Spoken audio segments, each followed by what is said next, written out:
Hello friends, I hope you are well. I am Amir and today I am going to review another criminal case for you. The person you see in the picture is Josh Douglas, 22 years old. Josh has an extensive criminal history that includes everything from fraud to murder, but now the reason he is in the interrogation room is that in 2010, the bodies of Jimmy Braxton and Deborah Jones was found naked in a forest in Pensacola, Florida. According to the police, these bodies had been in the forest for a long time and had been brutally murdered. The police expected to solve this case very soon, but no conclusive evidence was found, so they decided to do a DNA test. This test was done on the bodies of two murdered girls to find DNA of the killer.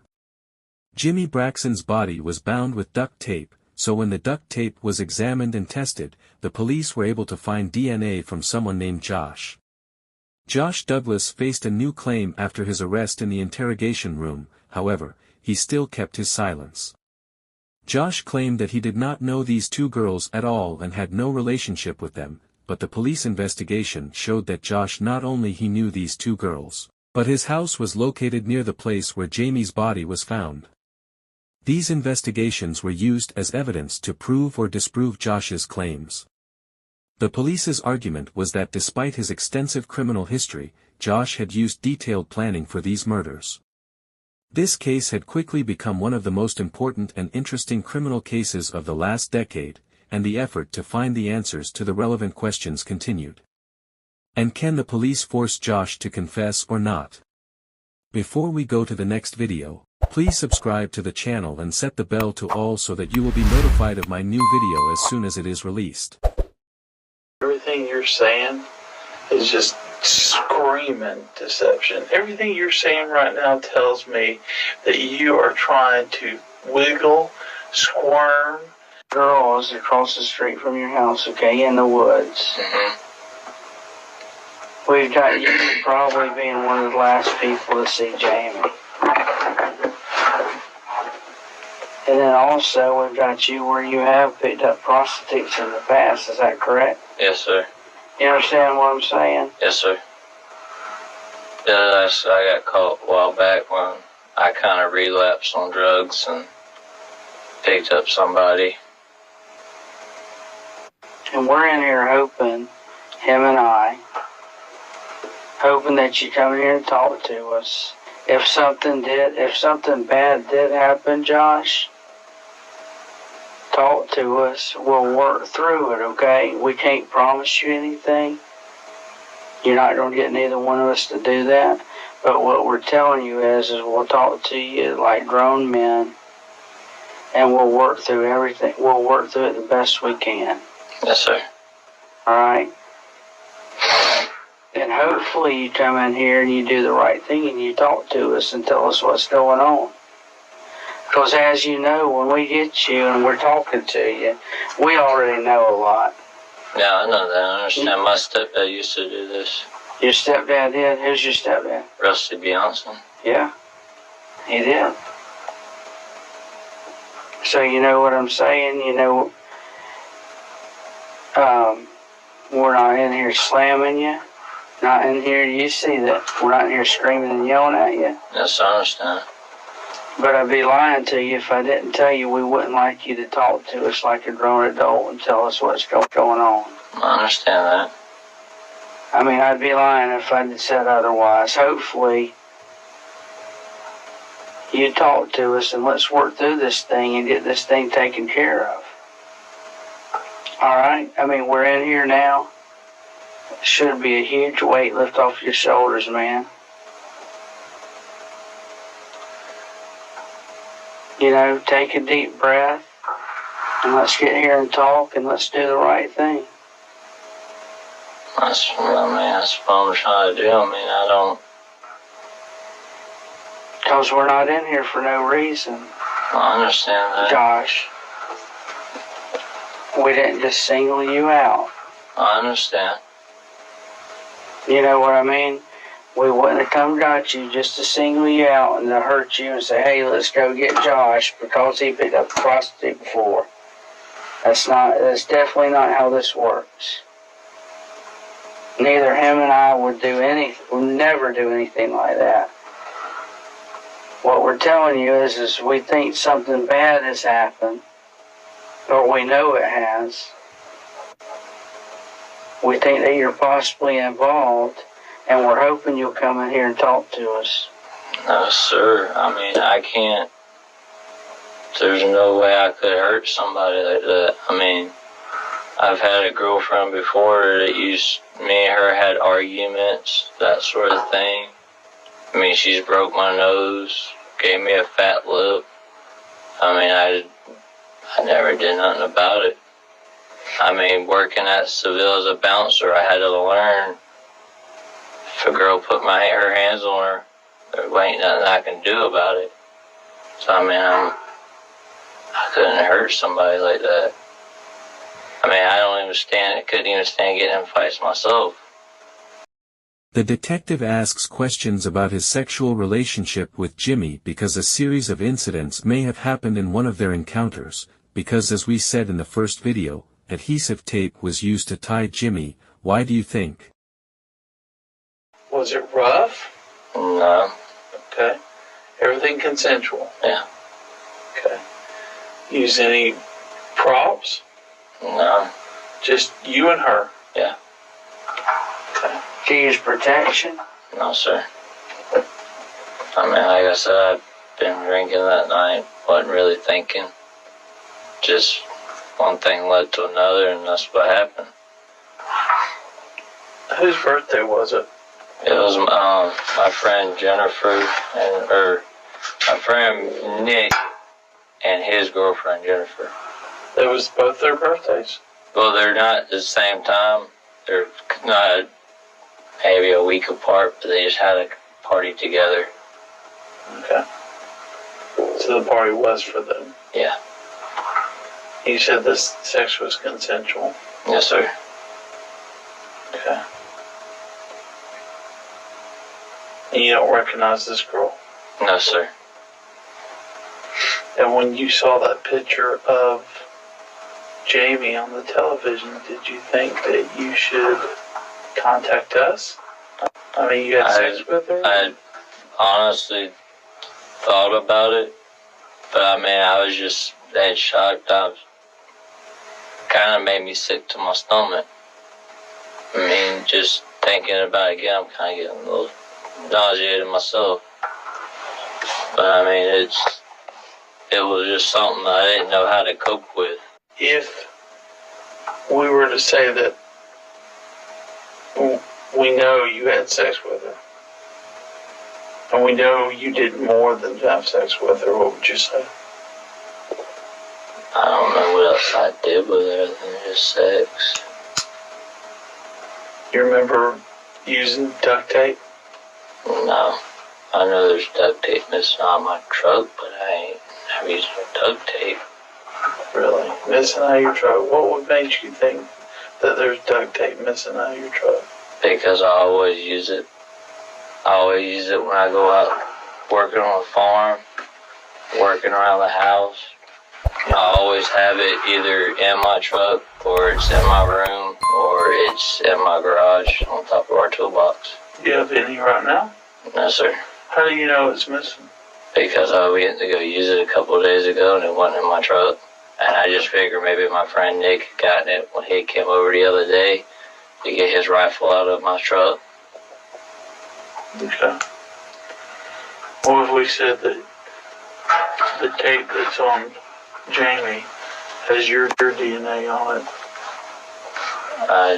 Other than me having it in my possession. Tape's sealed up. It's taped down.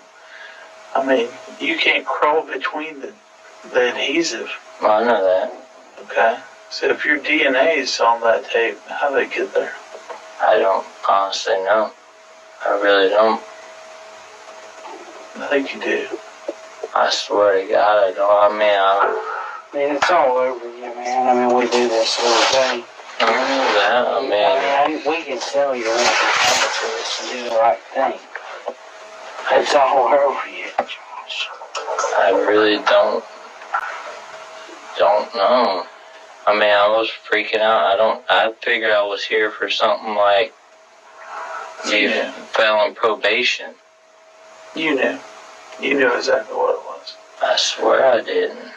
You gonna tell us how you know the other girl? I don't know her. Never seen her. No, sir. How often do you stay over at Rusty's house?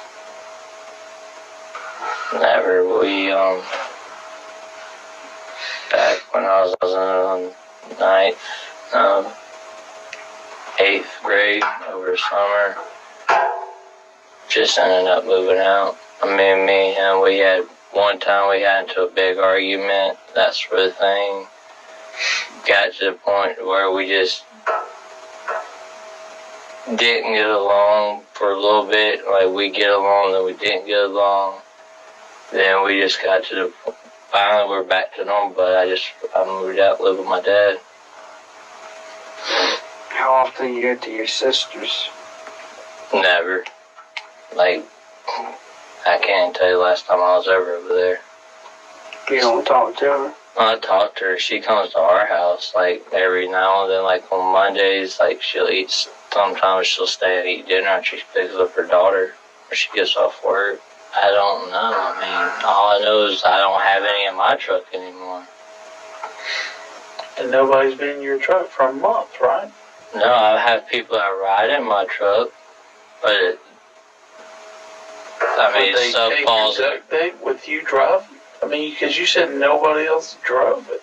No, yeah, nobody's drove it but me. But I have people that ride in my truck all the time with me. And they're with you. Would they steal your duct tape in front Yeah. of you? They would steal it in front of you? And you wouldn't see it? Where do you keep your duct tape? Just sitting in the seat or on the dash. It'd be kind of hard to sneak it past you if you're just driving and it's sitting right there in front of you. So everything you're saying is just screaming deception. Everything you're saying right now tells me that you are trying to wiggle, squirm, go any kind of direction, but take... Well, at the beginning of the video, I said that Josh has a lot of criminal records, and that's why it's clear that he was in this situation and in the interrogation room before, and that's why he doesn't have any stress and anxiety and tells the story with complete composure. Responsibility. Be a man. I Tell us the truth of what's going on, because right now I can see it all over your face, and you're just sitting here trying to make any kind of excuse to put yourself away from it. You're not in this room just to play with us. We brought you in here for a reason. Okay? I understand. And the reason is we want to hear the truth from you. That's all we're after, the truth. Tell them the truth. You're not telling the truth. Did you have rough sex with her? No. And something happened? No. I can't get into rough sex. I mean, like I said, I've had one of my girlfriends before try to talk me into, like, choking her, like, putting my hand weight, like, throwing her against the wall or something like that. And it's something I can't do. I don't get into that kind of stuff. She wanted you to throw her against the wall? No, not, like, literally throw her against the wall, but, like, force her against the wall, pin her up against the wall, that sort of thing. Did y'all do that? No. What else did she want you to do with her? That was it. Just pin her against the wall? I mean, it's someone's... Choke her? That's it, yeah. I mean, I can't get into rough sex. It's not my kind of thing. So you didn't start choking Jamie and maybe something happened? No. On an accident? I mean, you're in a world of, today's the day, man. I don't know how to explain it to you. Today is probably the biggest day of your life. What you're doing right now with him and I, this is the biggest decision you'll ever make in your life. Now you can talk to us and you can tell us what's happened. And we'll try to work through it. Like I said, I can't promise you nothing. I wouldn't do that. And you can be a man. Alright, which is what you need to do, and you can get this big burden lift off of you, which is what you're wanting. It's all over you. Here, the informants try to change their tactics by feeling sympathy and compassion for the suspect, and in this way, the suspect feels a little remorseful and more easily confesses and talks about his mistakes. We realize it's hard. Yeah. We realize this is not an easy thing to say or do. But, you know, the truth will set you free. That you heard that your mom saying that, the truth's going to feel better, man. And here's a fact. Good people, Josh, make mistakes. I make mistakes every day. Because something happened does not mean you're a bad person. Not at all. Good people make mistakes. I fall short every day, Josh. But what you've got to do is good people man up, though. And take responsibility. What went wrong, Josh? What went wrong? That's all we want to know. That's really what it comes down to. What went wrong that made this happen? Finally, at the end of the interrogation, Josh asked for a lawyer, so the detectives had to stop the interrogation, but Josh didn't know that even the lawyer couldn't help him and save him. Josh was only convicted of Jimmy's murder, and no DNA was found on him. The body of Deborah Jones was not found. Finally, Josh Douglas was convicted of first-degree murder after the investigation of the case. Josh was sentenced to life imprisonment without the possibility of parole. Thank you for being with me until the end of the video. Please share your comments about the case with me. Please like the video because it helps the channel to grow.